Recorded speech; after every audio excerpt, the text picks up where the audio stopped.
crore rupees during the next 5 years. The scheme will incorporate lessons from the successful Stand Up India scheme. Online capacity building for entrepreneurship and managerial skills will also be organized. Measures for labor-intensive sectors. To promote employment and entrepreneurship opportunities in labor-intensive sectors, our government will undertake specific policy and facilitation measures. To enhance the productivity, quality, and competitiveness of India's footwear and leather sector, a focused product scheme will be implemented. The scheme will support design capacity, component manufacturing, and machinery required for production of non-leather quality footwear, besides the support for leather footwear and products. The scheme is expected to facilitate employment for 22 lakh persons, generate over 4 lakh crore rupees, and exports of over 1.1 lakh crore rupees. Measures for the toys sector. Building on the National Action Plan for Toys, we will implement a scheme to make India a global hub for toys. The scheme will focus on development of clusters, skills, and a manufacturing ecosystem that will create high-quality, unique, innovative, and sustainable toys that will represent the Made in India brand. Support for food processing. In line with our commitment towards Purvodaya, we will establish a National Institute of Food Technology, Entrepreneurship and Management in Bihar. The institute will provide a strong fillip to food processing activities in the entire eastern region. This will result in 1. Enhanced income for the farmers through value addition to their produce, and 2. Skilling entrepreneurship and employment opportunities for the youth. Manufacturing mission, furthering Make in India. Our government will set up a national manufacturing mission covering small, medium, and large industries for furthering Make in India by providing policy support, execution roadmaps, governance, and monitoring framework for central ministries and states. Details are in Annexure E. Given our commitment to climate-friendly development, the mission will also support clean tech manufacturing. This will aim to improve domestic value addition and build our ecosystem for solar PV cells, EV batteries, motors and controllers, electrolyzers, wind turbines, very high voltage transmission equipment, and grid-scale batteries. Investment as the third engine. Now I move to investment as the third engine, which encompasses investing in people, investing in the economy, and investing in innovation. Investing in people. Saksham Anganwadi and Poshan 2.0. Saksham Anganwadi and Poshan 2.0 program provides nutritional support to more than 8 crore children, 1 crore pregnant women and lactating mothers all over the country, and about 20 lakh adolescent girls in aspirational districts and the Northeast region. The cost norms for these nutritional support will be enhanced appropriately. Atal Tinkering Labs. 50,000 Atal Tinkering Labs will be set up in government schools in the next 5 years to cultivate the spirit of curiosity and innovation and foster a scientific temper among young minds. Broadband connectivity to government secondary schools and PHCs. Broadband connectivity will be provided to all government secondary schools and primary health centers in rural areas under the BharatNet project. Bharatiya Bhasha Pustak Scheme. We propose to implement a Bharatiya Bhasha Pustak scheme to provide digital form Indian language books for schools and for higher education. This aims to help students understand their subjects better and in their language. National Centers of Excellence for Skilling. Building on the initiative announced in the July 24 budget, 5 national centers of excellence for skilling will be set up with global expertise and partnerships to equip our youth with the skills required for Make for India, Make for the World manufacturing. The partnership will cover curriculum design, training of trainers, and a skills certification framework and periodic reviews. Expansion of capacity in IITs.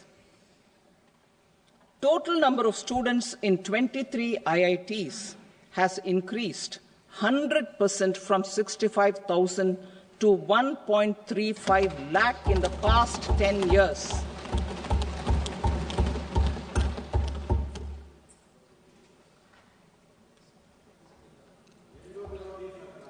Additional infrastructure will be created in the 5 IITs started after 2014 to facilitate education for 6,500 more students. Hostel and other infrastructure capacity at IIT Patna will also be expanded.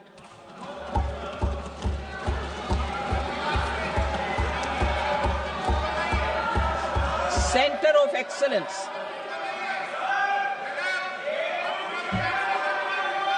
Center of Excellence in AI for Education. I had announced 3 centers of excellence in artificial intelligence for agriculture, health, and sustainable cities in 2023. Now a center of excellence in artificial intelligence for education will be set up with a total outlay of 500 crores. Expansion of medical education. Our government has added almost 1.1 lakh undergraduate and postgraduate medical education seats in 10 years, an increase of 130%. In the next year, 10,000 additional seats will be added in medical colleges and hospitals towards the goal of adding 75,000 seats in the next 5 years. Daycare cancer centers in all district hospitals. Our government will facilitate setting up of daycare cancer centers in all district hospitals in the next 3 years. 200 centers will be established in 25-26 itself. Strengthening urban livelihoods. Our government has been giving priority to assisting urban poor and vulnerable groups. A scheme for socio-economic upliftment of urban workers will be implemented to help them improve their incomes, have sustainable livelihoods, and a better quality of life. PM Swanidhi scheme has benefited more than 68 lakh street vendors, giving them respite from high-interest informal sector loans. Building on this success, the scheme will be revamped with enhanced loans from banks, UPI-linked credit cards with 30,000 rupees limit, and capacity building support. Social Security scheme for welfare of online platform workers. Gig workers of online platforms provide great dynamism to the new age services economy. Recognizing their contribution, our government will arrange for their identity cards and registration on the e-Shram portal. They will be provided health care under PM Jan Arogya Yojana. This measure is likely to assist nearly 1 crore gig workers.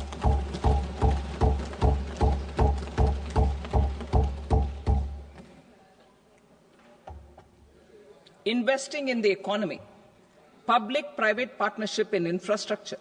Each infrastructure-related ministry will come up with a 3-year pipeline of projects that can be implemented in PPP mode.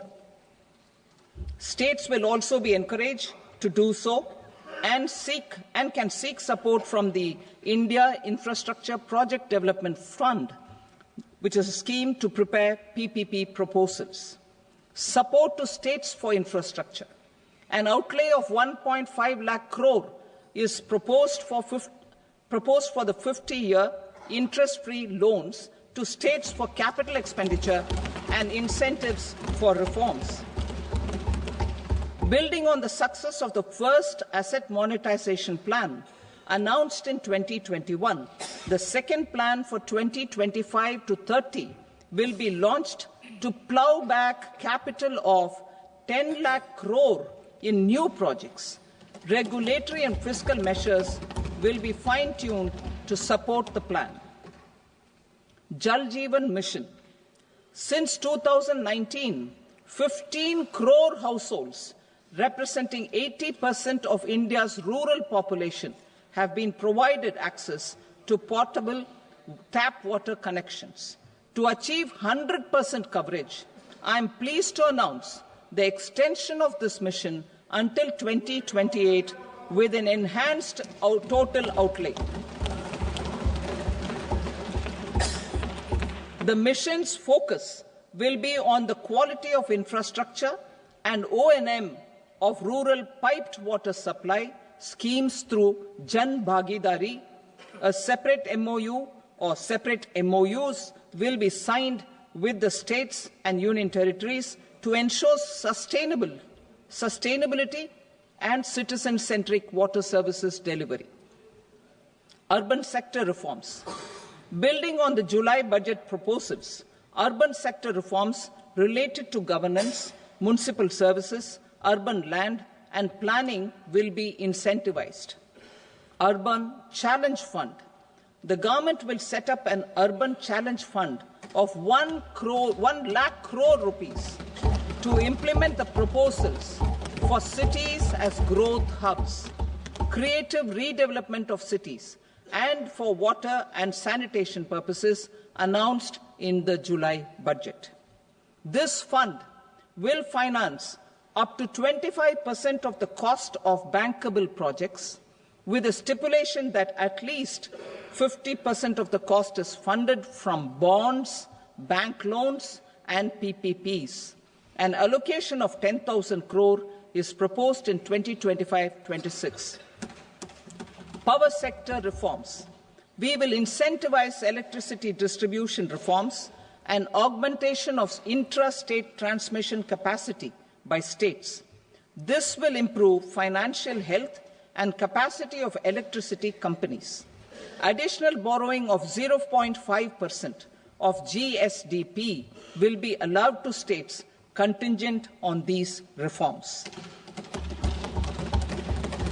Nuclear energy mission for Vikasit Bharat. Development of at least 100 gigawatt of nuclear energy by 2047 is essential for our energy transition efforts. For an active partnership with the private sector towards this goal, amendments to the Atomic Energy Act and the Civil Liability for Nuclear Damage Act will be taken up. A nuclear energy mission for research and development of small modular reactors with an outlay of 20,000 crore will be set up. At least 5 indigenously developed small modular reactors will be operationalized by 2033. Shipbuilding. The shipbuilding financial assistance policy will be revamped to address cost disadvantages. This will also include credit notes for shipbreaking in Indian yards to promote the circular economy. Large ships above a specified size will be included in the infrastructure harmonized master list. Shipbuilding clusters will be facilitated to increase the range, categories, and capacity of ships. This will include additional infrastructure, facilities, skilling, and technology to develop the entire ecosystem. Maritime Development Fund for long-term financing for the maritime industry, a maritime development fund with a corpus of 25,000 crore rupees will be set up. This will be for distributed support and promoting competition. This will have up to 49% contribution by the government, and the balance will be mobilized from ports and from private sector. UDAN regional connectivity schemes. UDAN has enabled 1.5 crore middle-class people to meet their aspirations for speedier travel. The scheme has connected 88 airports, and operationalized 619 routes. Inspired by that success, a modified UDAN scheme will be launched to enhance regional connectivity to 120 new destinations and carry 4 crore passengers in the next 10 years. 4 crore additional passengers in the next 10 years. The scheme will also support helipads and smaller airports in hilly, aspirational and northeast regional districts. Greenfield airports will be facilitated in Bihar to meet the future needs of the state. These will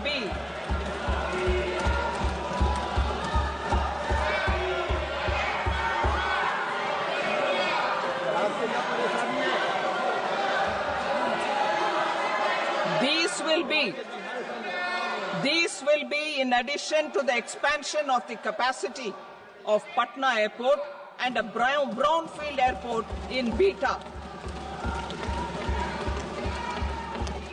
Western Kosi Canal project in Mithilanchal. Financial support will be provided for the Western Kosi Canal ERM project, benefiting a large number of farmers cultivating over 50,000 hectares of land in the Mithilanchal region of Bihar. Mining sector reforms. Mining sector reforms, including those for minor minerals, will be encouraged through sharing of best practices and institutions of a state mining index. A policy for recovery of critical minerals from tailings will be brought out. Under the special window for affordable and mid-income housing, SWAMI, 50,000 dwelling units in stressed housing projects have been completed and keys handed over to home buyers.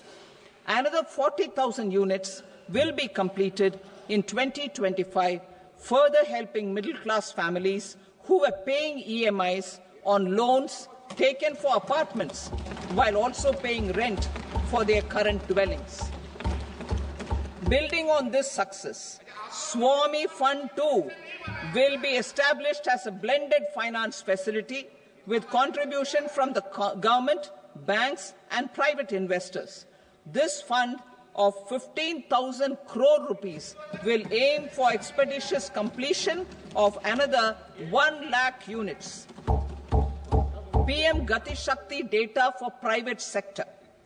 For furthering PPPs and assisting the private sector in project planning, access to relevant data and maps from the PM Gati Shakti portal will be provided. Tourism for employment-led growth. Top 50 tourist destination sites in the country will be developed in partnership with states through a challenge mode. Land for building key infrastructure will have to be provided by the states. Hotels in these destinations will be included in the infrastructure harmonized list. The following measures will be taken for facilitating employment-led growth. Organizing intensive skill development programs for our youth, including in institutes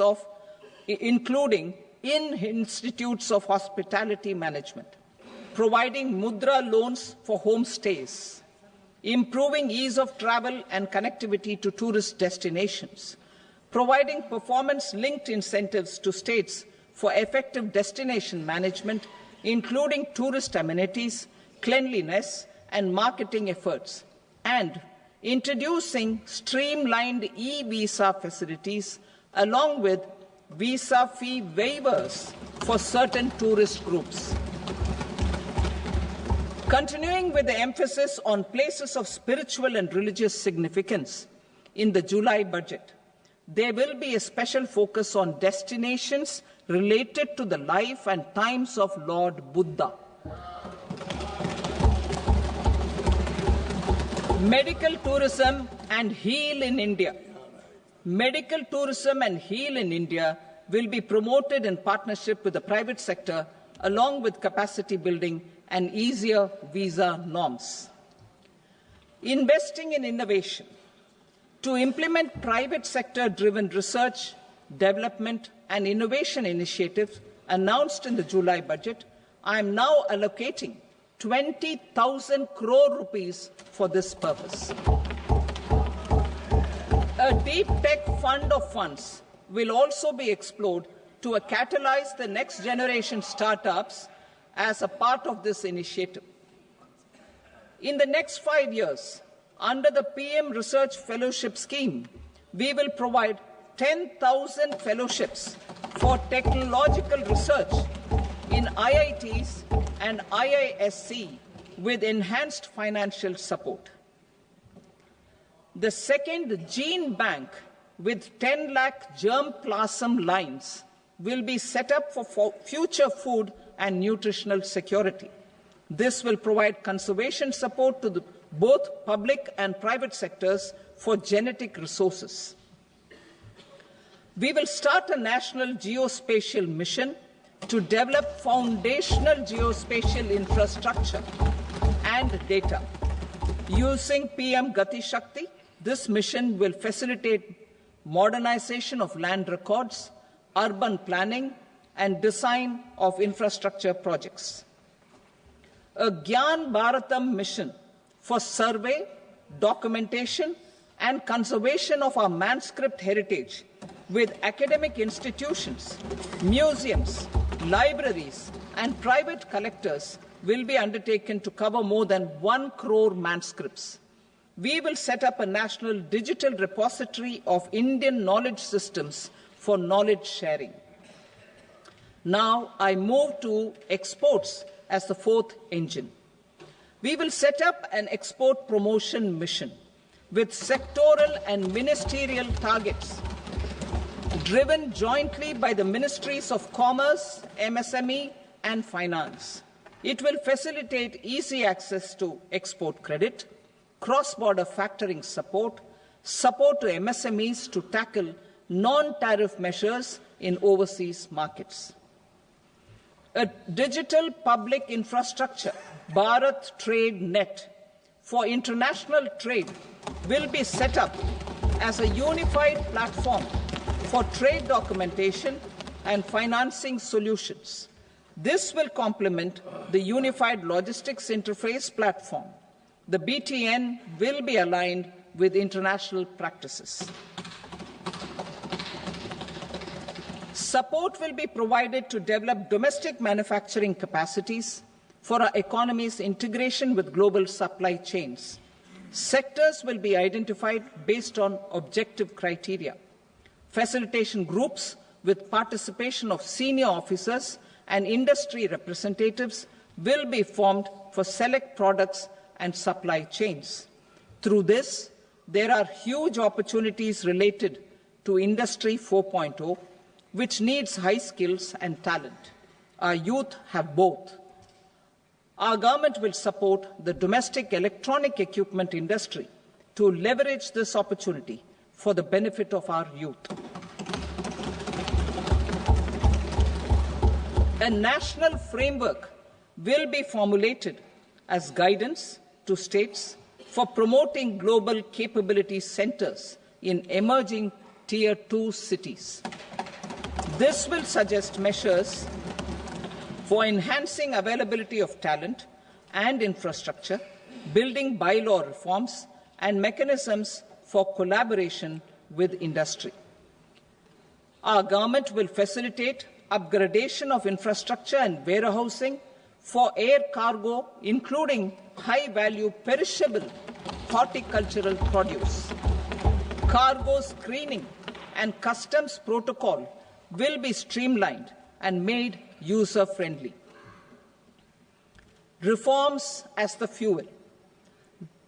Over the past 10 years, our government has implemented several reforms for convenience of taxpayers, such as faceless assessment, 2, taxpayer charter, 3, faster returns, 4, almost 99% returns being on self-assessment, and 5, Vivad Se Vishwas scheme.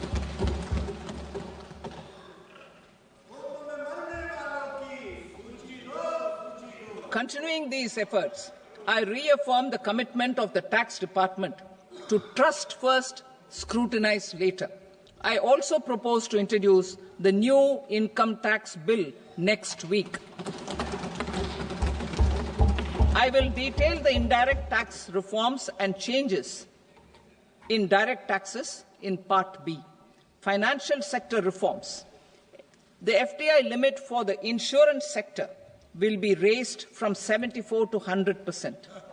This enhanced limit will be available for those companies which invest the entire premium in India.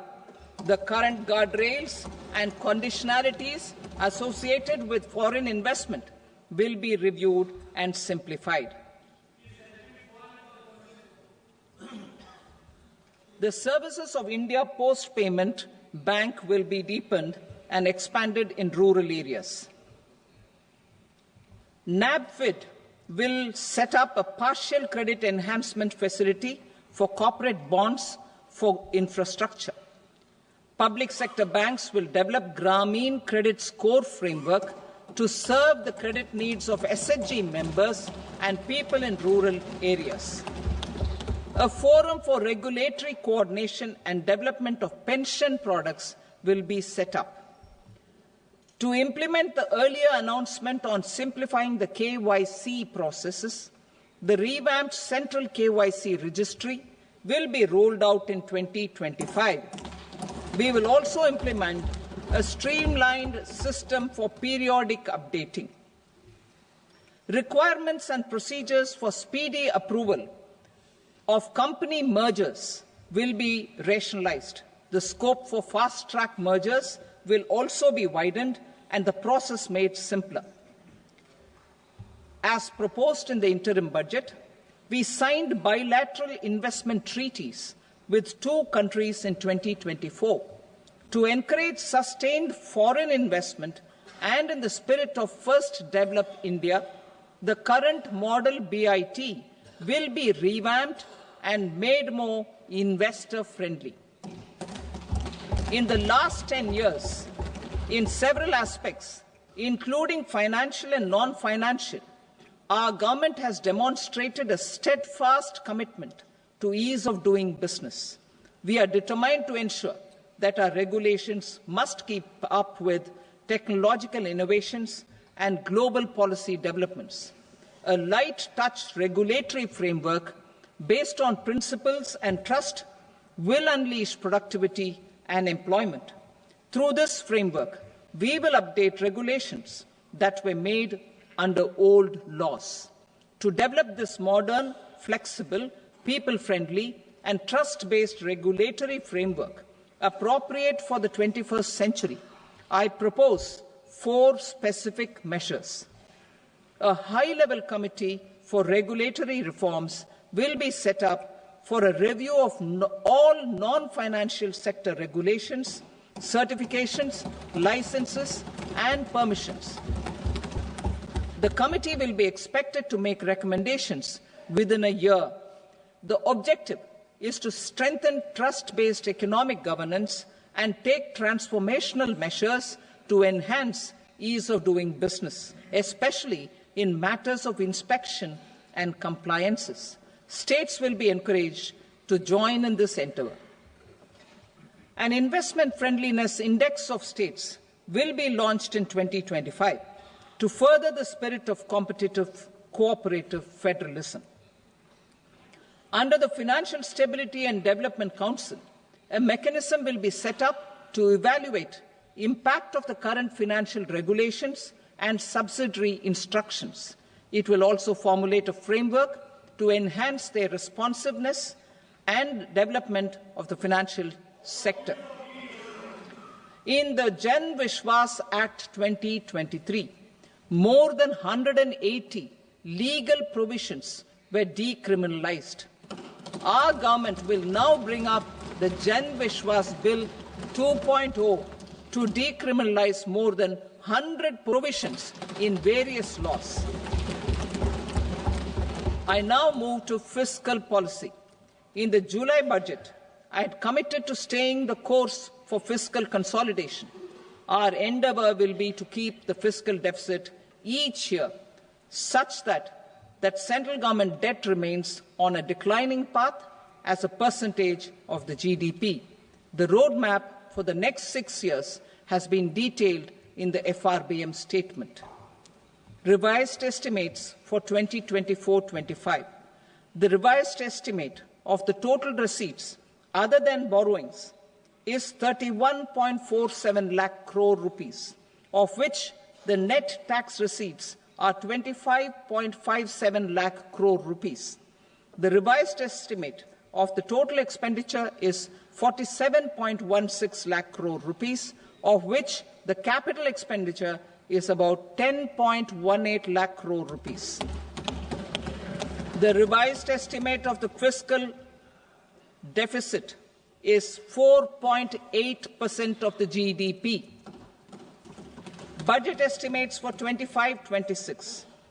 Coming to 25-26, the total receipts other than borrowings and total expenditure are estimated at 34.96 lakh crore rupees and 50.65 lakh crore rupees respectively.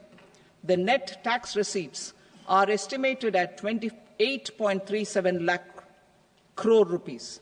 The fiscal deficit is estimated to be 4.4% of GDP. To finance the fiscal deficit, the net market borrowings from dated securities are estimated at 11.54 lakh crore. The balance financing is expected to come from small savings and other sources. The gross market borrowings are estimated at 14.82 lakh crore rupees. I will now move to Part B. Indirect taxes. My proposals relating to customs aim to rationalize tariff structure and address duty inversion. These will also support domestic manufacturing and value addition, promote exports, facilitate trade, and provide relief to common people. Rationalization of customs tariff structure for industrial goods. As a part of comprehensive review of customs rate structure announced in July 2024 budget, I propose to 1. Remove 7 tariff rates. This is over and above the 7 tariff rates removed in 23-24 budget. After this, there will be only 8 remaining tariff rates, including 0 rate. 2. Apply appropriate cess to broadly maintain effective duty incidence, except on a few items where such incidence will reduce marginally. 3. Levy not more than 1 cess or surcharge. Therefore, I propose to exempt social welfare surcharge on 82 tariff lines that are subject to a cess. I shall now take up sector-specific proposals. To provide relief to patients, particularly those suffering from cancer, rare diseases, and other severe chronic diseases, I propose to add 36 life-saving drugs and medicines to the list of medicines fully exempted from basic custom duty.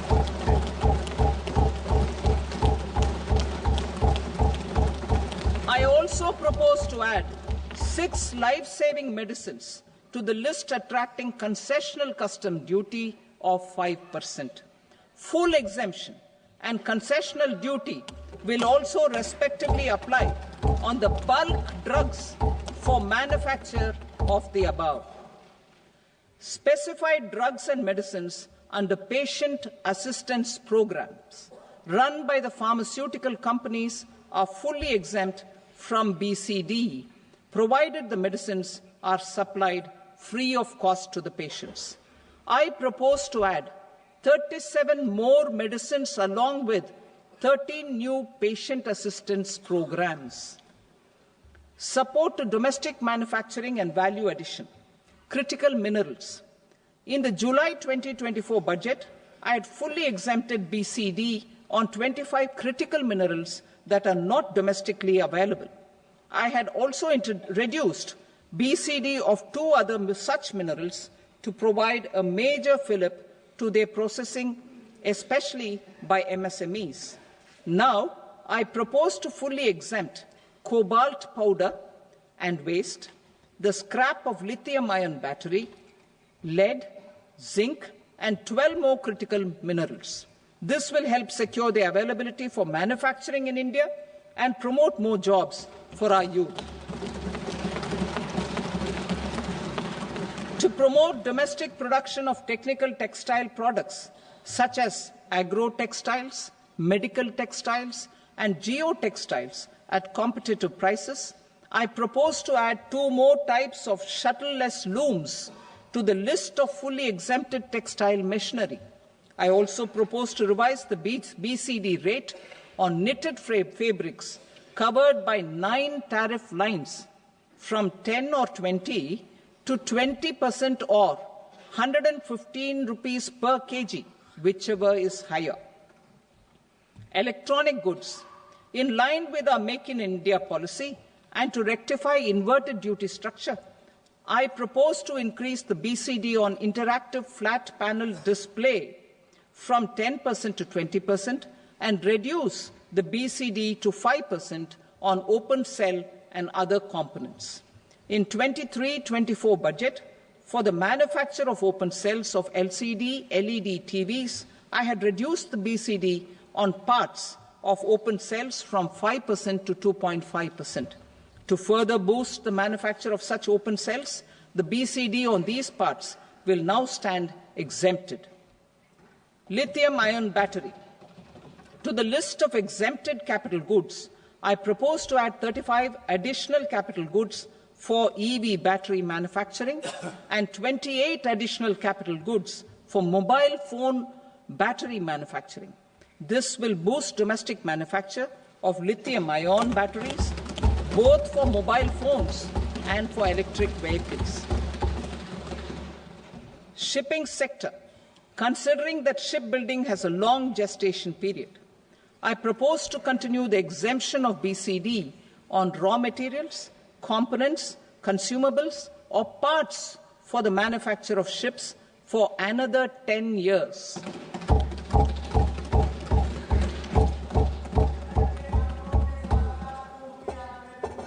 I also propose the same dispensation for shipbreaking to make it more competitive. Telecommunication.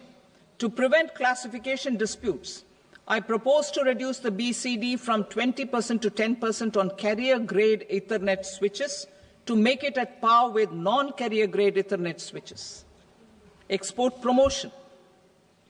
To facilitate exports of handicrafts, I propose to extend the time period for export from 6 months to 1 year, further extendable by another 3 months if required. I also propose to add 9 items to the list of duty-free inputs. Leather sector. I propose to fully exempt BCD on wet blue leather to facilitate imports for domestic value addition and employment. I also propose to exempt crust leather from 20% export duty to facilitate exports by small tanners. Marine products. To enhance India's competitiveness in the global seafood market, I propose to reduce BCD from 30% to 5% on frozen fish paste, surimi, for manufacture and export of its analog products.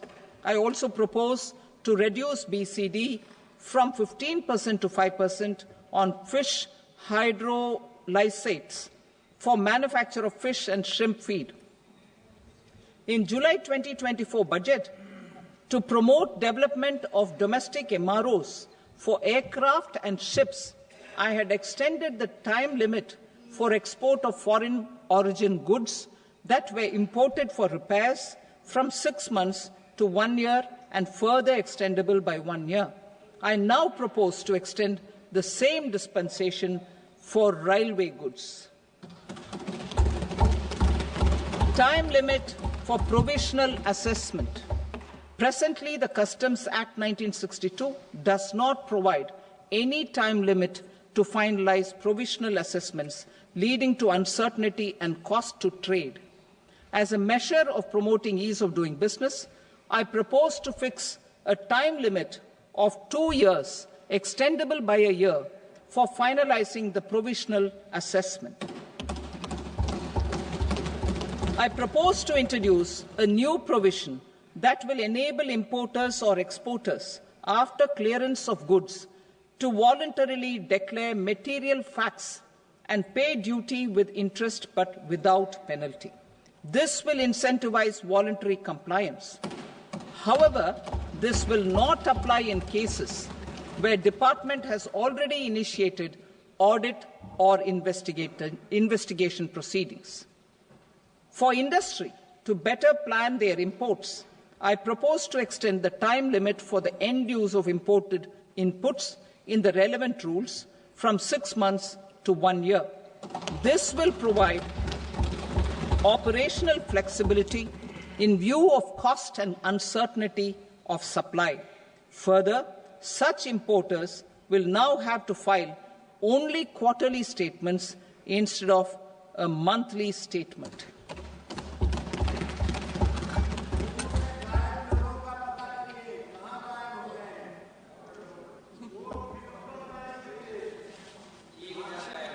I now come to my direct tax proposals.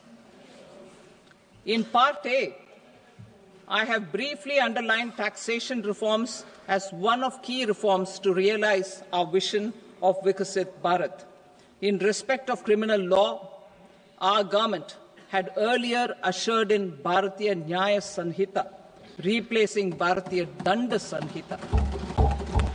I am happy to inform this august House and the country that for new income tax bill will carry forward the same spirit of Nyaya in its drafting as well.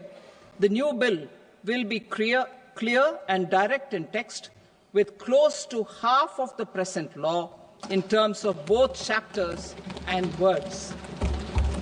It will be simple to understand for taxpayers and tax administrators, leading to tax certainty and reduced litigation. Reforms, however, are not a destination.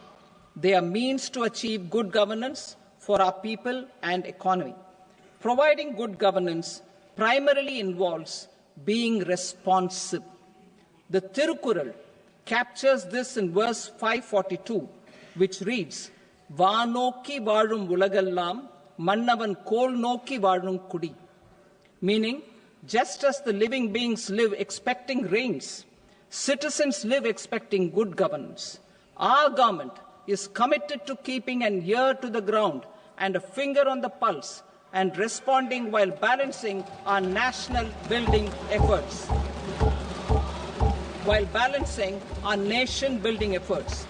The following measures will detail just how our government will, under the guidance of PM Modi, has taken steps to understand and address. I repeat that sentence, sir.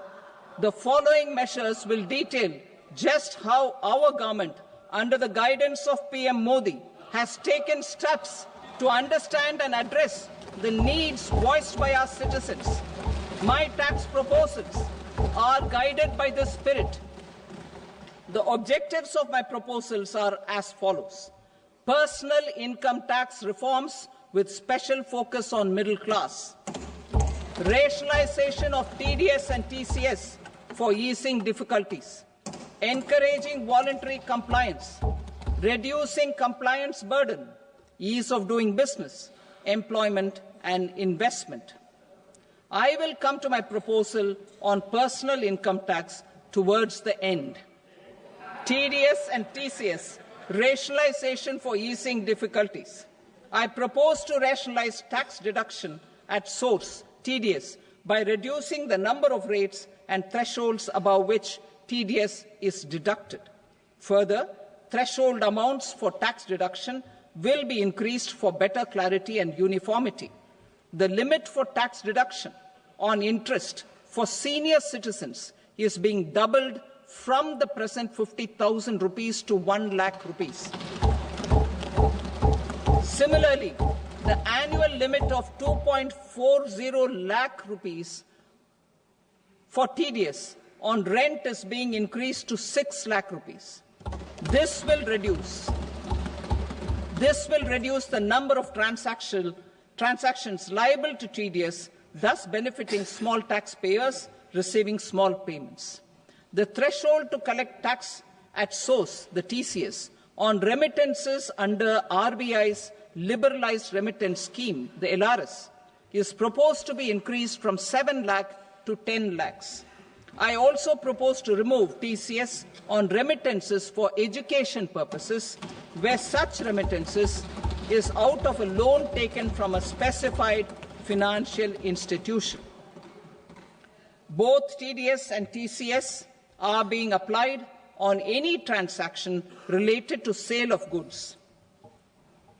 To prevent such compliance difficulties, I propose to omit the TCS. I also propose that the provisions of the higher TDS deduction will now apply only in non-PAN cases. In July 2024, the delay for payment of TDS up to the due date of filing statement was decriminalized. I propose to provide the same relaxation to TCS provisions as well. The government under the leadership of Prime Minister Modi believes in Sabka Saath, Sabka Vikas, Sabka Vishwas and Sabka Prayas. In line with this, we brought in updated return facility in 2022 for voluntary compliance by taxpayers who had omitted to report their correct income. Our trust in taxpayers was proved right. Nearly 90 lakh taxpayers voluntarily updated their incomes by paying additional tax. Taking this trust further, I now propose to extend the time limit to file updated returns for any assessment year from the current limit of 2 years to 4 years. I propose to reduce the compliance burden for small charitable trusts and institutions by increasing their period of registration from 5 years to 10 years. It is also proposed that disproportionate consequences do not arise for minor defaults, such as incomplete applications filed by charitable entities. Presently, taxpayers can claim the annual value of self-occupied properties as nil only on the fulfillment of certain conditions. Considering the difficulties faced by taxpayers, it is proposed to allow the benefit of 2 such self-occupied properties without any condition. To streamline the process of transfer pricing and to provide an alternative to yearly examination, I propose to introduce a scheme for determining arm's length price of international transaction for a block period of 3 years. This will be in line with global best practices.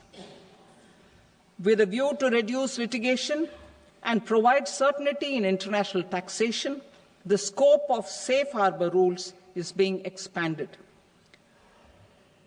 A number of senior and very senior citizens have very old national savings schemes accounts.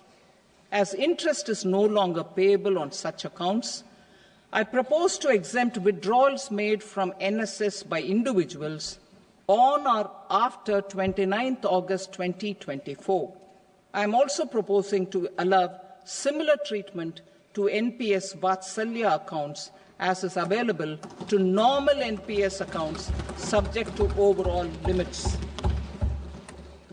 In my speech in July 2024, I had promised that all processes, including giving effect to appellate orders, shall be digitalized and made paperless over the next 2 years.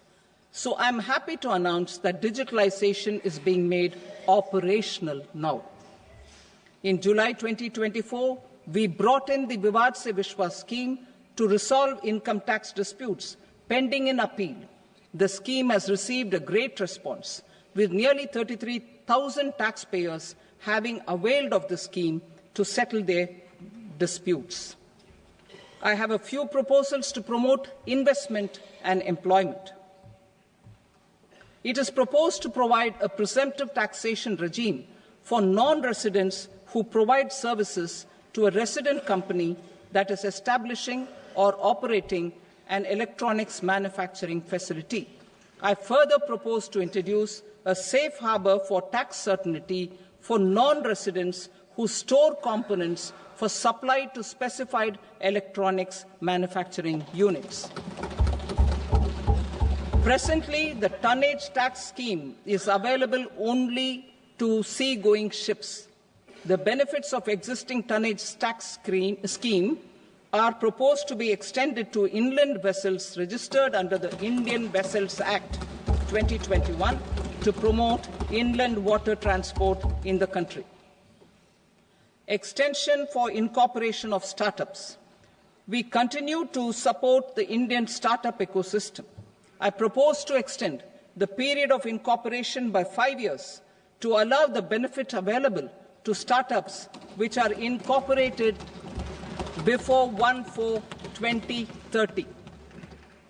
In order to attract and promote additional activities in the IFSC, I am inter alia proposing specific benefits to ship leasing units, insurance offices, and treasury centres of global companies which are set up in IFSC.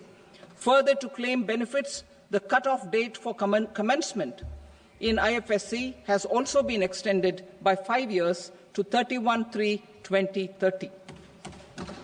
Category 1 and Category 2 AIFs are undertaking investments in infrastructure and other such sectors. I propose to provide certainty of taxation to these entities on the gains from securities, to promote funding from sovereign wealth funds and pension funds to the infrastructure sector. I propose to extend the date of making an investment by 5 more years up to 31st March 2030.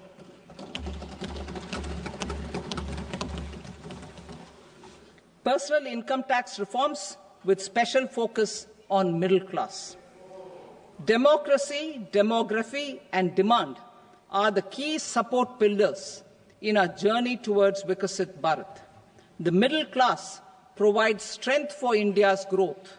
This government, under the leadership of Prime Minister Modi, has always believed in the admirable energy and ability of the middle class in nation building. In recognition of their contribution,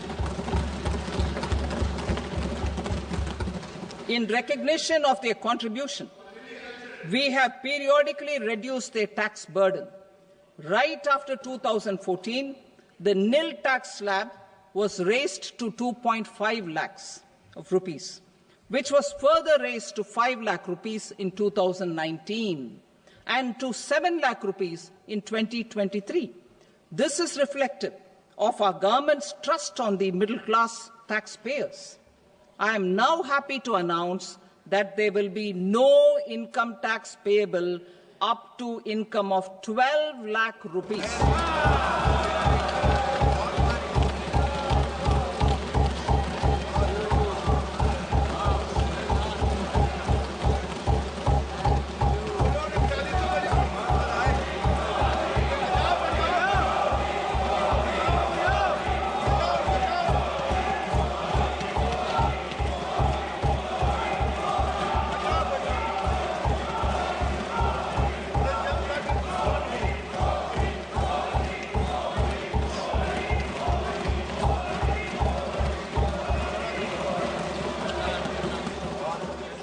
So, average income of 1 lakh per month other than the special rate income such as capital gains under the new regime.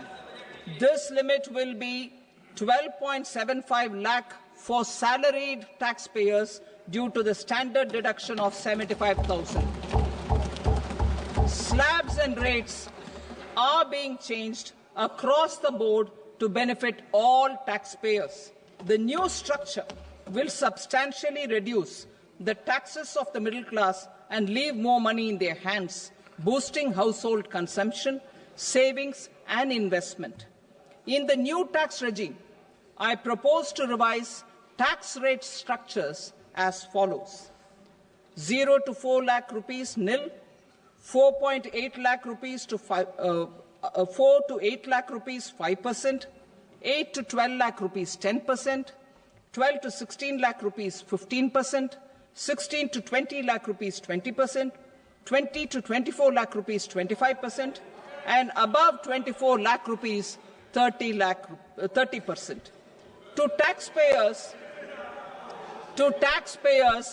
up to 12 lakh of normal income other than special rate income such as capital gains. I read that again. To taxpayers up to 12 lakh of income other than special rate income such as capital gains, tax rebate is being provided in addition to the benefit due to slab rate reduction in such a manner that there is no tax payable by them. The total tax benefit of slab rate changes and rebate at different income levels can be illustrated with a few examples. A taxpayer in the new regime with an income of 12 lakh rupees will get a benefit of 80,000 rupees in tax, which is 100% of tax payable as per the existing rates. A person having income of 18 lakh rupees will get a benefit of 70,000 rupees in tax, that is 30% of tax payable as per existing rates. A person with an income of 25 lakh gets a benefit of 1,10,000 rupees, that is 25% of his tax payable as per existing rates. Details of my tax proposals are given in the annexure. As a result of these proposals, Honourable Speaker, sir, revenue of about 1 lakh crore in direct taxes and 2,600 crores in indirect taxes will be foregone. Mr. Speaker, sir, with this, I commend the budget to this august House.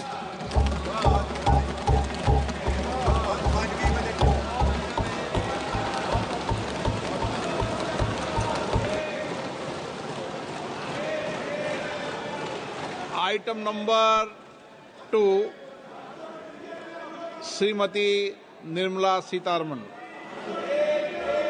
Sir, with your permission, I rise to lay on the table the following statements under Section 3(1) of the Fiscal Responsibility and Budget Management Act 2003, medium-term fiscal policy cum fiscal policy strategy statement and macroeconomic framework statement. Item number 3, Srimati Nirmala Sitharaman. Sir, with your permission, I rise to move for leave to introduce the Finance Bill 2025. प्रश्न ये है कि विधेयक को पुनर्स्थापित करने की अनुमति प्रदान की जाए। जो सदस्य इसके पक्ष में हाँ कहें, जो सदस्य विरोध में ना कहें। मेरे विचार में निर्णय हाँ वालों के पक्ष में हुआ, हाँ वालों के पक्ष में अनुमति प्रदान की जाती है। माननीय मंत्री जी, अब विधेयक को पुनर्स्थापित करें। Sir, I introduce the bill. Thank you. सभा की कार्रवाई सोमवार दिनांक 3 फरवरी 2025 को प्राप्त 11 बजे तक के लिए स्थगित की जाती है।